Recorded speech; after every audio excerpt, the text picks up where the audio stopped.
What is up, YouTube? Welcome to another edition of Nerdy Sense Reacts. It's your boy Corey, and when you see the hat, when you see the shirt, you know it's Batman v Superman.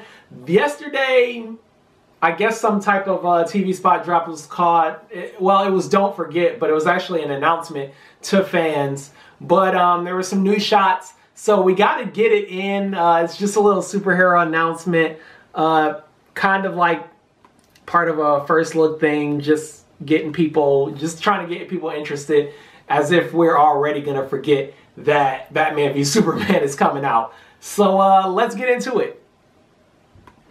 Don't forget, Batman v Superman kicks off the dawn of the Justice League, March 25th. Don't miss it.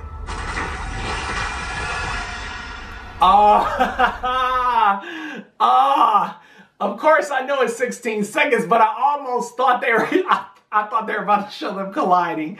Oh, I got too excited for a minute. I forgot it was a TV spot, just for a second.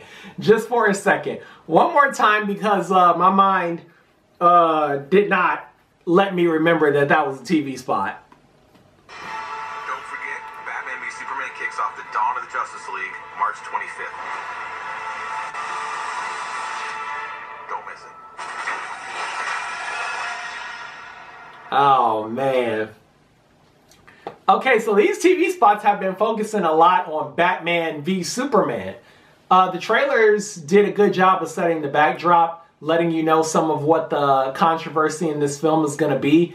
But the TV spots have been doing a really good job building up this relationship between Batman and Superman, where they stand against each other, and it looks like we're going to get some really good fight scenes in this movie. Maybe it might just be one long one. Maybe they might meet a couple of times to fight, maybe like twice.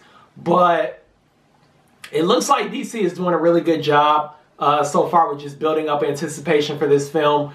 And even though they're showing all of these scenes, I don't think we're even seeing like really like 15% of the movie.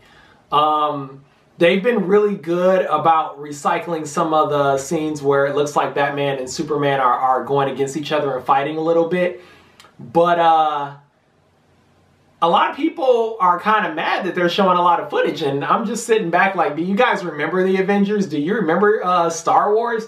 Like, even though that's Marvel and that's Disney, and Disney is Marvel, let's just, if you guys remember that, they showed so much footage. And people were like, oh my God, I feel like they're showing a lot. I feel like it's spoilers. I feel like I know what the movie is. And then we get in the movie theater and it was just a little tiny snippet of what that whole movie was. And no one really had the plot or the storylines really figured out.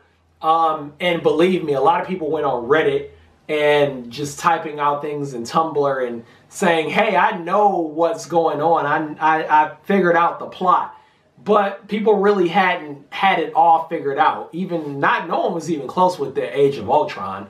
So getting these scenes, it's good. It lets it builds our anticipation, and it just makes us so excited. This movie looks like it's gonna be pretty good. DC, they don't look like they're gonna disappoint. They had a few detractors with that second trailer, but they also gained a lot of people who were like, I think I can get down with this. I think Ben Affleck is going to do a serviceable job. So I've been excited about this movie since seeing the official trailer 1. But also at the same time, I don't want too many people to get a little confused and a little bit disparaged by the TV spots that we are seeing, because they know that this is going to be a cash cow. So I don't think DC is going to do anything to potentially ruin getting people in the theaters. But I mean, even if they did, they know we're going to go see it anyway. So they really don't have much to worry about with that. If you like my reaction, make sure you hit the like button. You can comment. Also, subscribe to the channel. Subscribe. Twitter, Facebook, stay up to date on all the latest Nerdy Sense content. That is where you can go. Also, the channel history below has a lot of good stuff, a lot of reactions, a lot of gameplay. We got even reviews. Podcasts will be coming soon. As soon as I get my chat link shipped to my house. I'll be picking up the gameplay again, so stay patient on that. Otherwise, I'll catch you later. NS Nation, stand up. One of the greatest superheroes out there, but people don't know her origin like they know Superman's origin and Batman's origin. Yeah. So what we want to do in the film is really I do. who she is, where she comes from, and why she does what she does. And we've never seen her on film before. She comes from a Greek mythology. She was born on this island of Amazon. It's called Themyscira.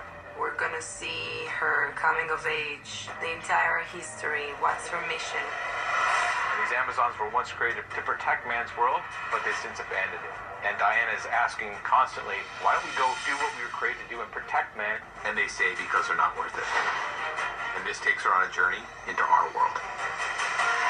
Telling a story like this now is pivotal and important. The story of a very powerful woman. Crossing time. Amazon warrior. She's the best fighter in the DC universe. She has strength and speed, and she's been training her whole life for war. Wonder Woman has been around for 75 years. Feminist cultural icon. She stands for equality, and that's really important. I think that's why people love the character. The greatest thing about Wonder Woman is how good and kind and loving she is, yet none of that negates any of her power.